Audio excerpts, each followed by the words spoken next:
Welcome to Follow the Medical Record, where healthcare experts give insights into the increasing importance of following a patient's medical record through the health ecosystem with compliance, privacy, security, and efficiency front and center. This podcast is brought to you by MRO and hosted by Don Hardwick, Senior Vice President of Client Relations at MRO. Don has been in the health information management industry for over 40 years and has extensive knowledge of how medical records make their way through the healthcare ecosystem. At MRO, Don is responsible for strategic client engagement programs and overall client satisfaction. To hear from all of MRO's industry experts, be sure to visit mrocorp.com for additional content and to sign up for our monthly e-newsletter. Over to you, Don. Hi, everyone, and thanks for tuning in to Follow the Medical Record. I'm your host, Don Hardwick. You can learn more about me and my background on MRO's website at mrocorp.com and can connect with me on LinkedIn. Also, be sure to follow us on Twitter at MROcorp. I'm excited today to have Moira Washington on our program. Moira is the Vice President of Operations for MRO. So welcome, Moira, to the show today. Thanks, Don. Happy to be here. Thanks, Moira. Moira, if you could take a moment and just tell us a little bit about your background and more specifically your current role at MRO. Sure, yeah. So I joined MRO a little bit over 8 years ago. I started as a director of operations, handling pretty much down in the southeast of the country. And over time, have worked my way up. I'm currently, as you said, VP of operations. So I oversee all of our staff across the country that are based at all of our client sites. Some of them are on site at client locations, and some of them, of course, these days are working remotely. And I'm also responsible for some of the operations at our two national service centers. We have one in Pennsylvania and one in Texas. And I oversee a lot of the behind the scenes things that happens, such as, call centers, printing and distribution, things like that.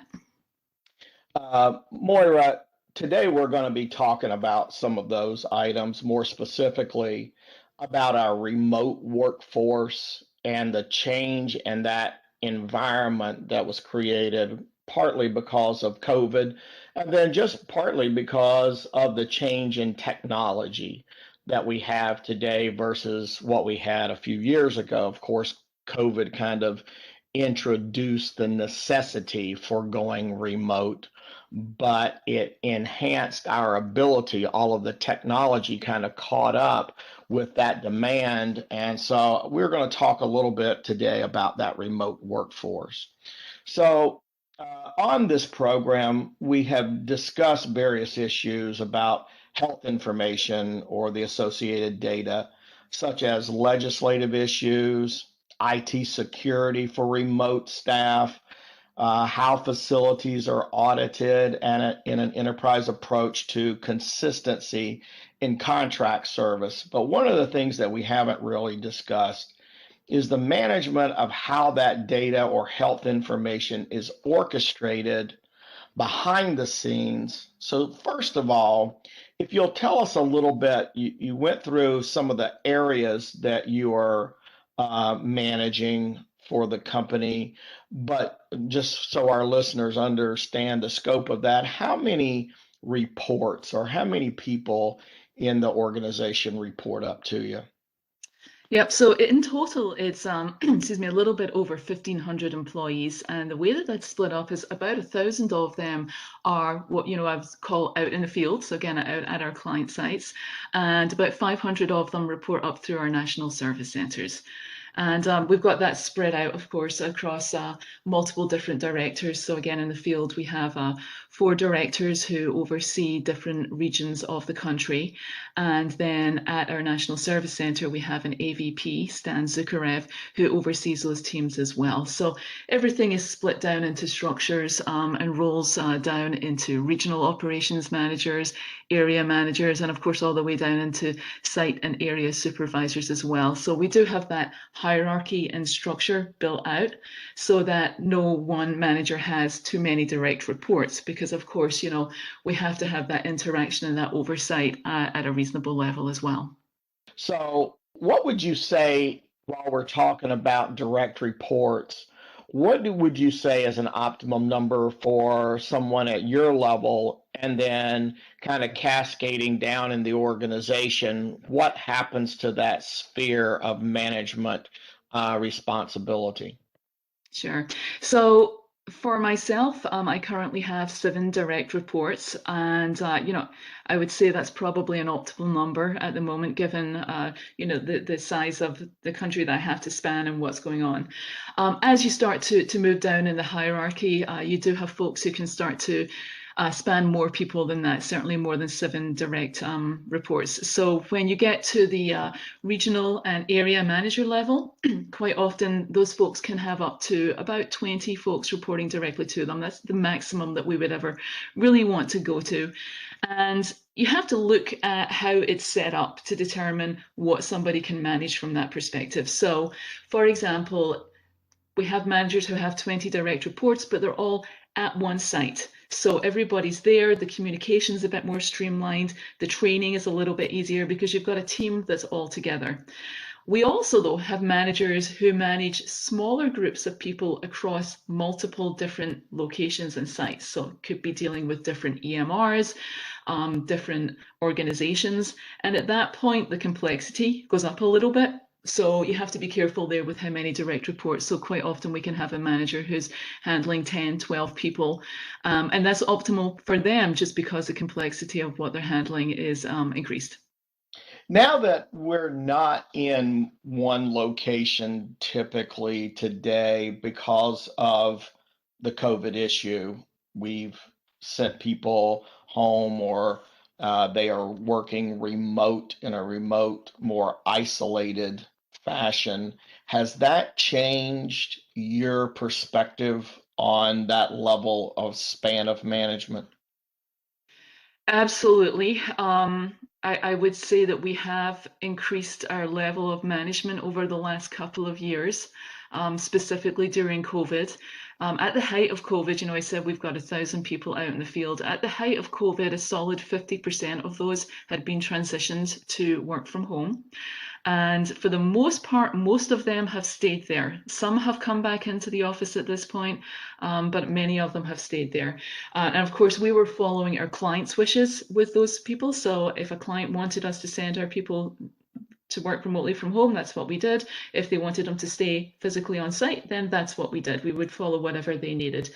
But it certainly posed a whole new slew of challenges for our managers. The immediate effect was how to get people home physically with equipment and make sure that all of the connections and the security and the environment that they were working in was appropriate and hit the targets that we needed them to. So that was your initial response that we had to deal with. But then once you've actually got the folks at home set up and able to work properly, then of course you move into the how do you manage them now that they're not there in front of you every single day. So that was definitely a challenge. We had to spend a lot of time with managers training them and helping them adapt to that new environment. And yes, in some instances, we had to change setups and how that looked. How have you remained? That's a tough position, and I'm sure that every company across the country has pretty much endured that transition in some way.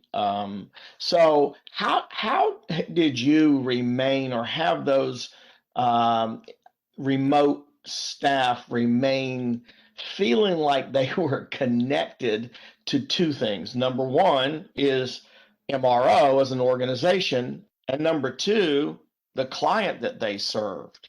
They lost that, interpersonal connection when they all went home. So how did you maintain that connectivity with the remote staff? Yeah, it's a great question. And then there was a lot of learning going on when all of this happens for everybody, I think. So what we had to do was understand it was a whole new way of communicating at that point. We had to move, you lose the water cooler aspect, right? Those little moments during the day when you're asking people, hey, how are you doing?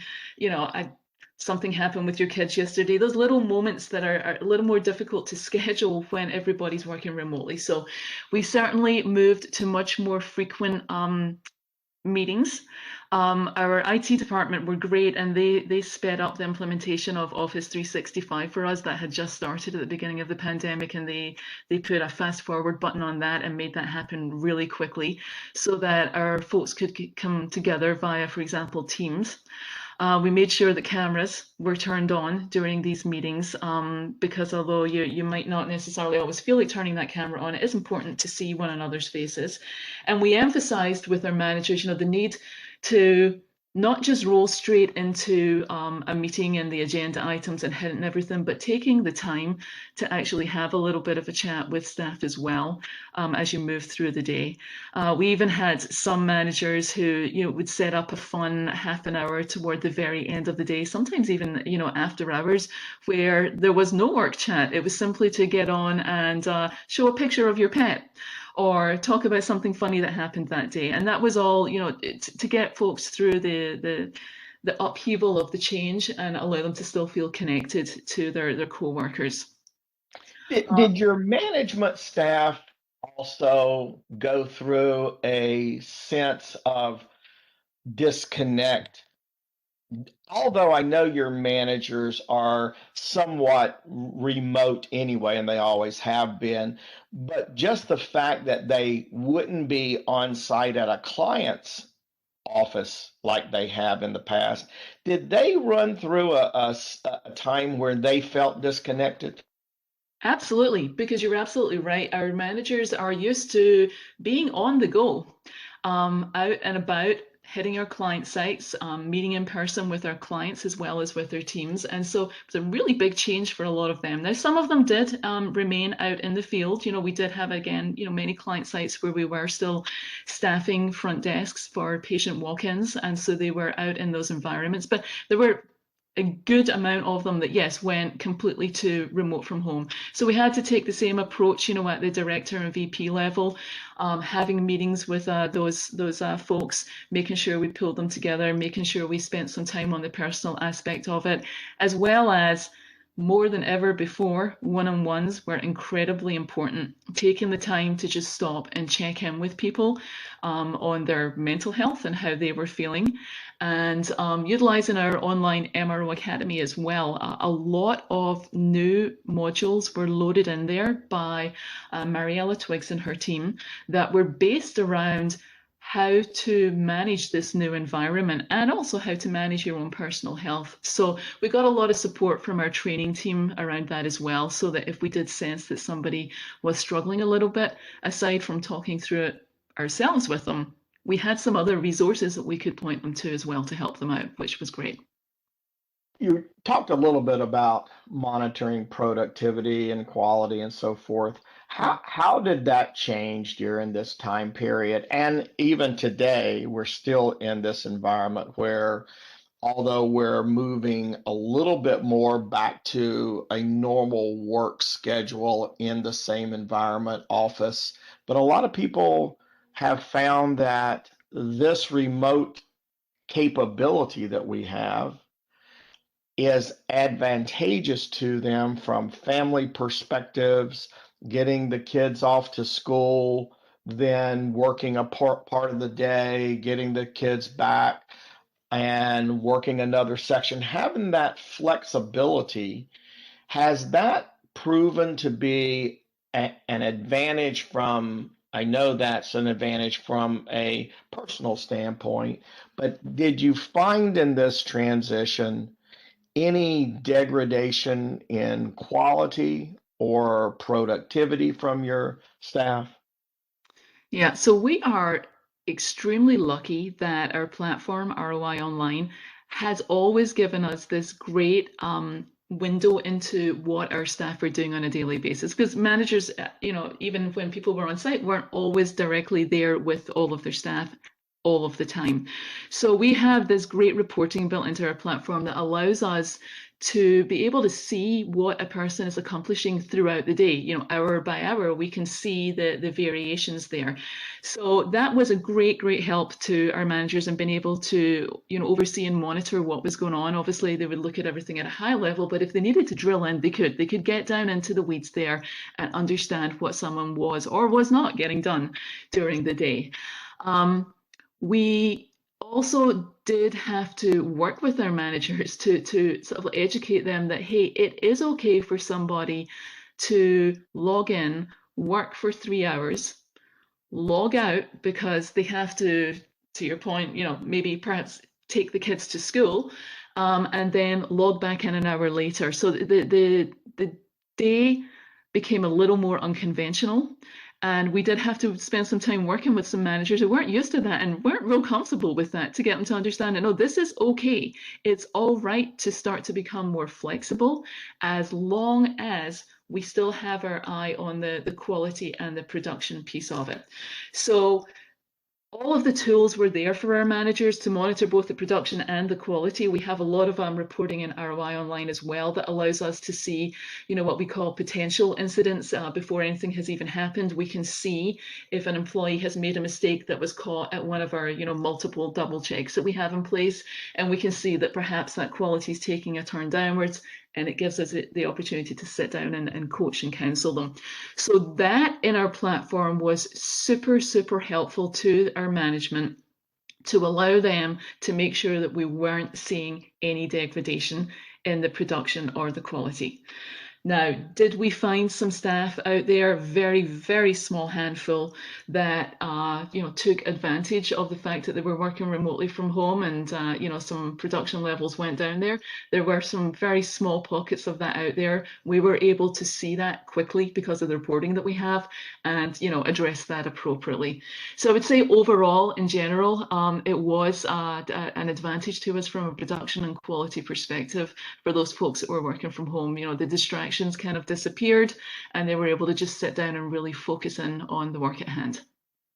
Now that you have an experience level here with remote staffing, what do you see going forward as a result of this remote workforce having the experience that you just mentioned? Their quality is good, their productivity is good.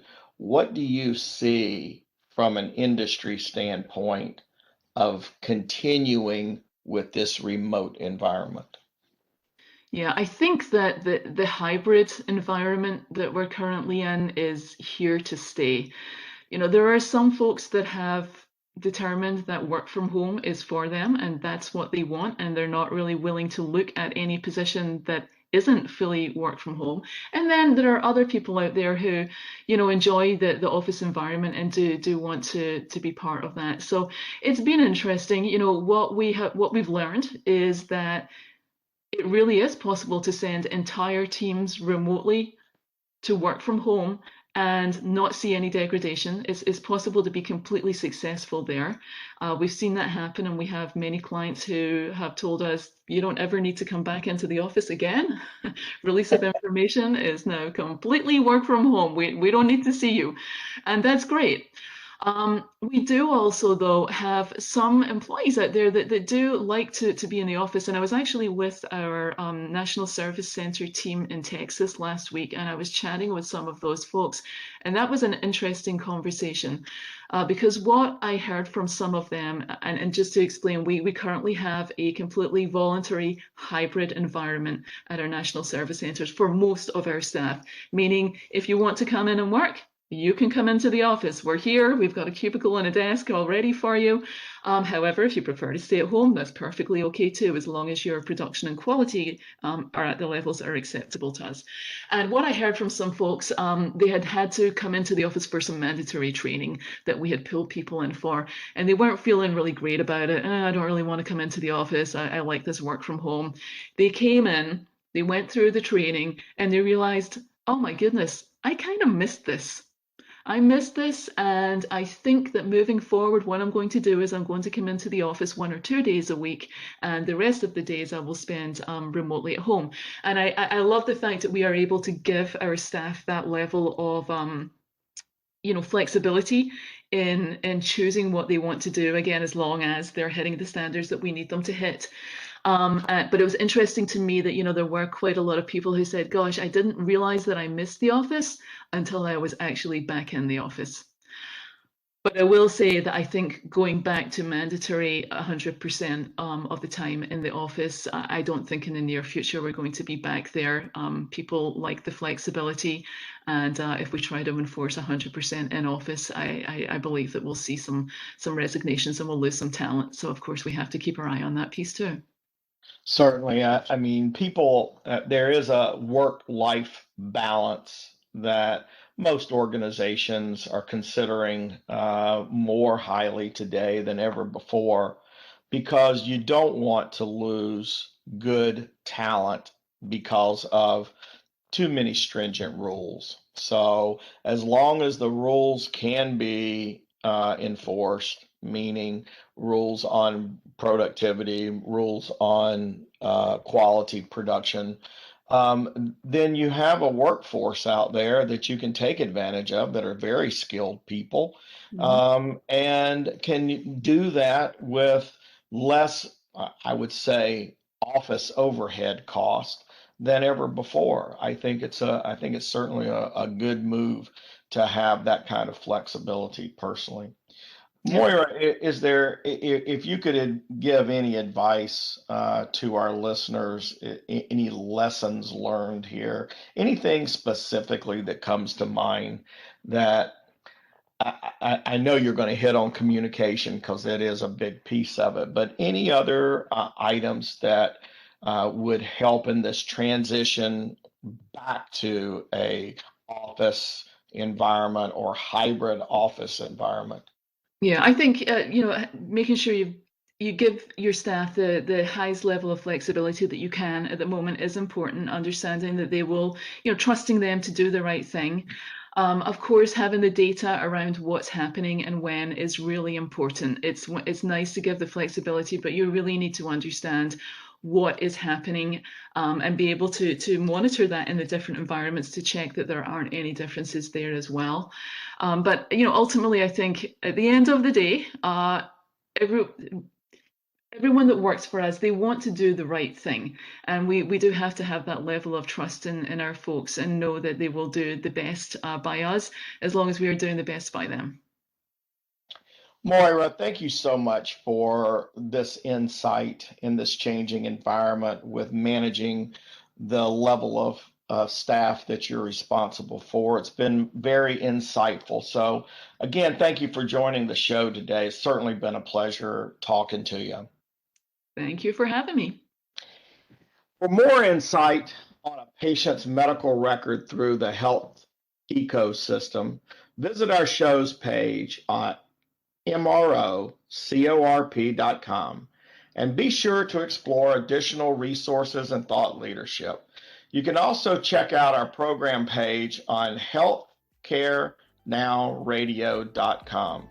Finally, be sure to connect with us on Twitter at MROcorp. Until we talk again, I'm Don Hardwick, your host. Good day.